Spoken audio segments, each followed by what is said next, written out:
You slam the front door shut behind you, your footsteps echoing through the quiet house as you tossed your bag on the sofa carelessly. Your chest was still rising and falling with uneven breaths, your wig from earlier clinging to your skin like static. Of course, he took her side again, like always. You tossed your bag onto the sofa like it had personally offended you and stormed into the kitchen, your breaths shallow, your fingers twitching with leftover wake.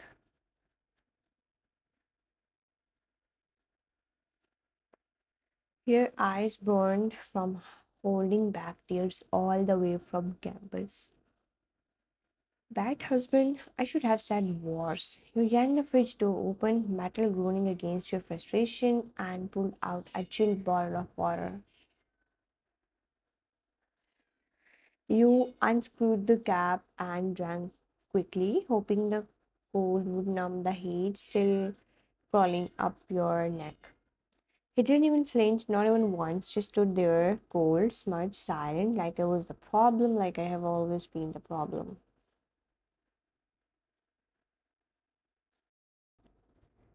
You slammed the bottle down on the counter and leaned forward, palms pressed flat against the marble, eyes fixed on nothing in particular. I married a man who doesn't even see me. No worse, he sees me and still chooses everyone but me. Your lips trembled slightly, but you bite them, hard swallowing the sting in your throat. How much more am I supposed to take? How many more times do I have to stand there while he tears me down in front of everyone just to protect her fake little tears?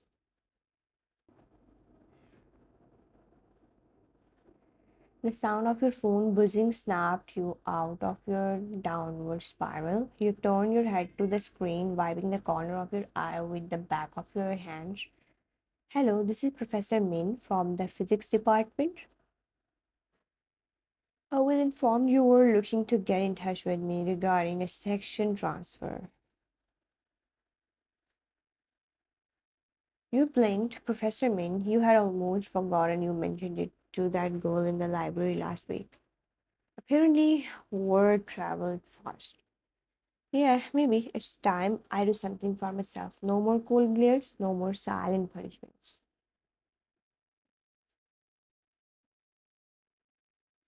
You grabbed your phone and pressed call. The line rang twice before he picked up. Hello, Professor Min speaking. Hello, Professor Min. This is Wine. I'm currently in Professor Jones' section and I wanted to speak with you about transferring into yours if that's possible.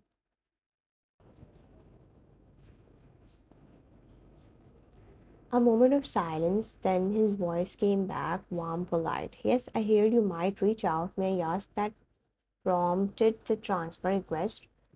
You paused, chewing on the inside of your cheek.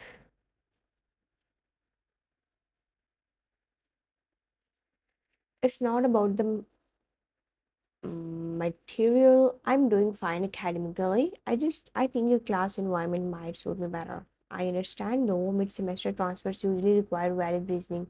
Are you facing any difficulties in Professor Jones' class?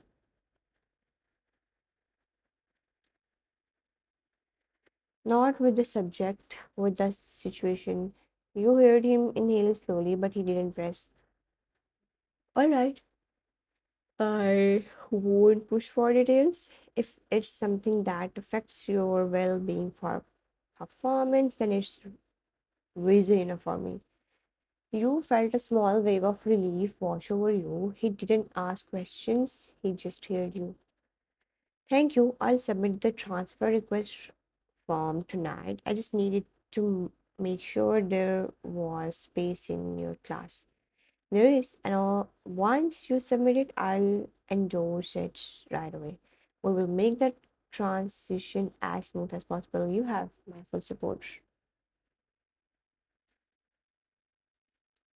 Thank you sincerely. Your welcome is fine, and for what it's worth, I hope this helps you find some peace. The call ended. You stood still for a moment, phone in hand, your reflection faintly visible in the black screen.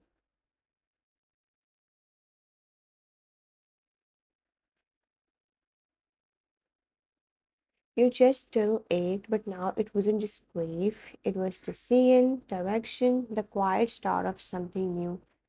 You walked slowly to the couch, sat down with the bottle still gripped in your hand, and let your head fall back against the cushion. I don't care what he thinks, I'm done playing second to someone I never even competed with. Let him keep Lena, let him keep that gold pride of his. I'm moving on, even if it starts with just a classroom.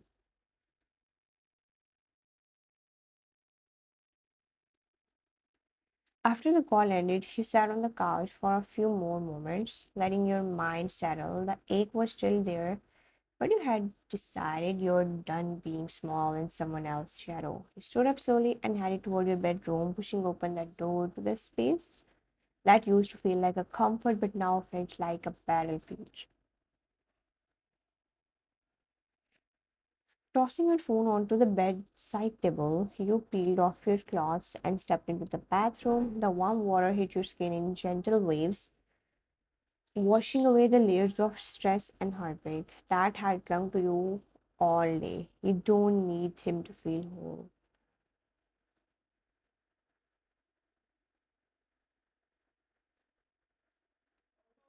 The water flowed down your shoulders as you closed your eyes and exhaled. 10 minutes later, you stepped out wrapped in a soft towel, feeling cleaner on the outside, though inside. The warmth still simmered. You changed into a simple oversized shirt and tied your damp hair into a loose bun. Then, sitting cross legged on the bed, you opened your textbook, the pages flipped open to your bookmark chapter, Lens law and electromagnetic induction. You underline the equation with a red pen, whispering the concept under your breath. The direction of induced current opposes the change in magnetic flux, right hand rule.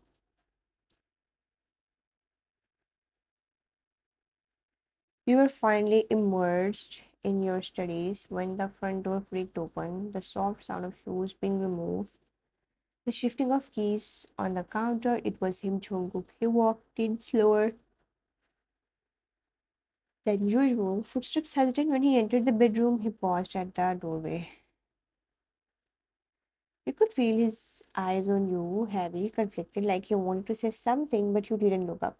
He stepped a little closer, hovering by the dresser now. The silence stretched between you. While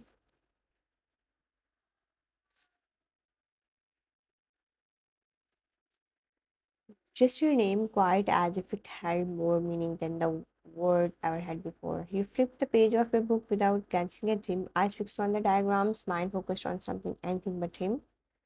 He stood there for another moment before sighing. Defeated, he turned and walked away.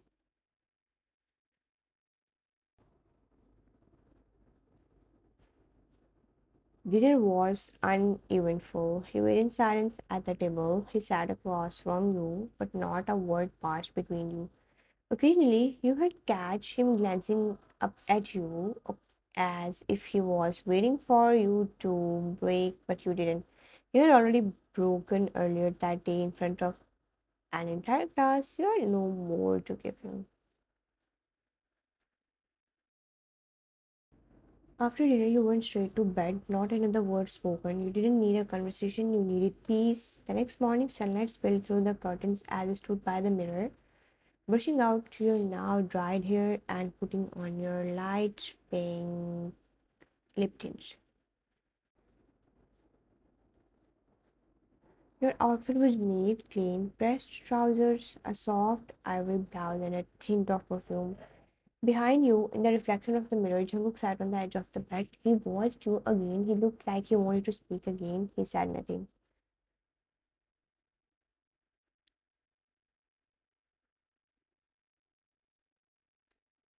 And you didn't offer anything either. You slung your bag over your shoulder, adjusted the strap, and walked out without a word.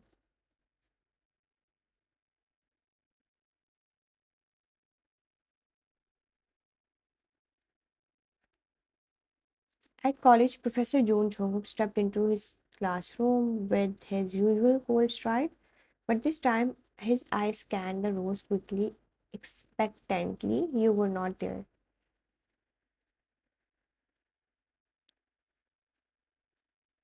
His brows drew slightly together. He stood at the front of the room, gaze searching again. The usual buzz of students faded as he looked toward your usual seat, empty. His grip on the folder in his hand tightened ever so slightly.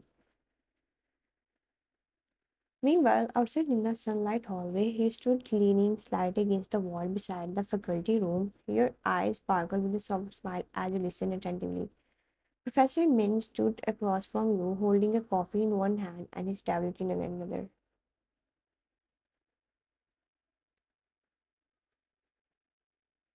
So once you're settled in, I'll help you catch up on the two assignments we have already submitted.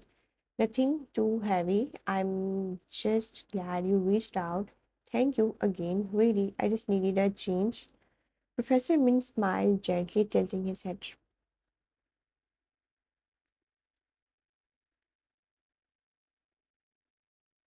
Well, you'll find my class in a bit more relaxed, but don't worry, I still make my students suffer during exams. You laughed softly, tucking a strand of hair behind your ear. Sounds weird as long as there is no public humiliation bonus.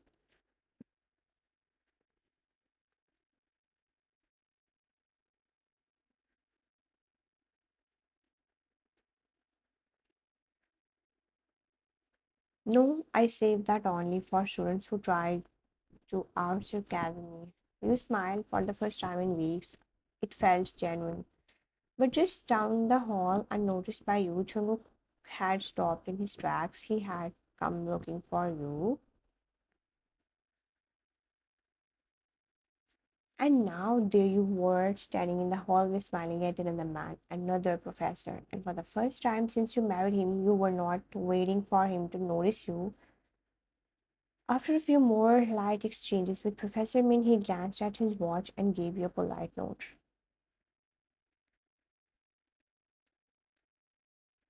I'll see you in class, Miss Wine. Let me know if you need anything before the lecture starts. Sure, and thank you again, sir. He smiled once more and turned down the corridor, disappearing around the corner.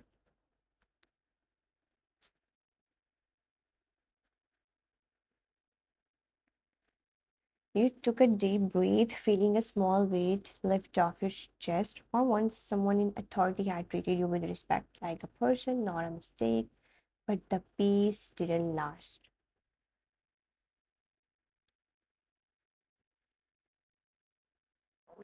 The second you turned to head toward your new classroom, you felt a sudden grip around your wrist, firm, almost desperate. You gasped and looked up John Jungkook. His jaw was clenched, chest rising with harsh weights, dark eyes locked onto yours like you had committed a crime.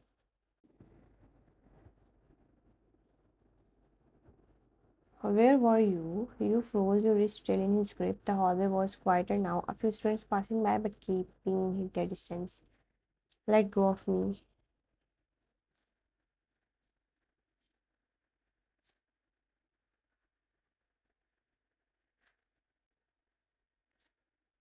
Jungkook didn't. You skipped my class without even telling me. He scoffed, gripping your arm slightly but still catch in his grip. I didn't skip anything, I transferred. His brows twitched in confusion. You what?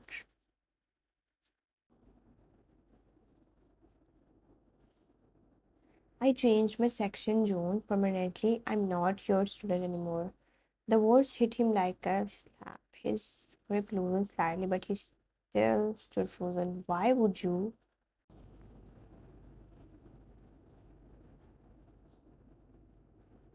Why? You snapped, finally yanking your wrist free. Why? After what you did in front of the entire class, you're finally asking why. He looked away for a moment, jaw tightening, guilt flickering in his eyes. I didn't mean to. Oh, spare me. You stood there while that snake cried crocodile tears and blamed me. And you believed her without a second thought. He stepped closer again, but you held your hand up between you, your voice rising. No, don't come closer.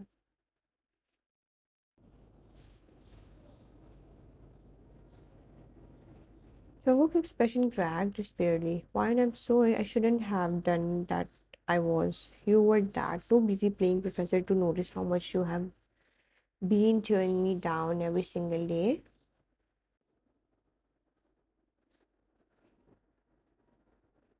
He looked like he wanted to argue, but you didn't give him the chance. Go back to Lena. Isn't she your favorite? Go let her worship the ground you walk on. Maybe that will fill the void in your ego. His shoulders stiffened at your words, and you saw something in his eyes crack regret, shame, pain.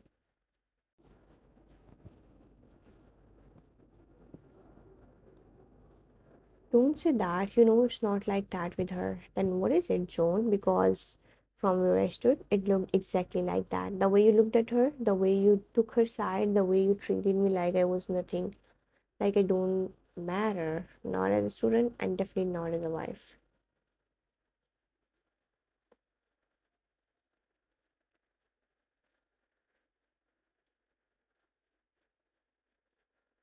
He was silent for once. The arrogant, cold professor had nothing to say. You insulted me in front of the entire class, Joan. You let her humiliate me while you stood there and watched.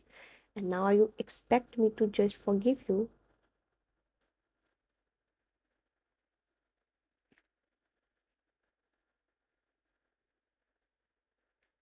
Tears burn your eyes, but you refuse to let them fall. Never, Joan, never. You turned on your heel and walked away, your heart racing, your hands trembling, but your back straight.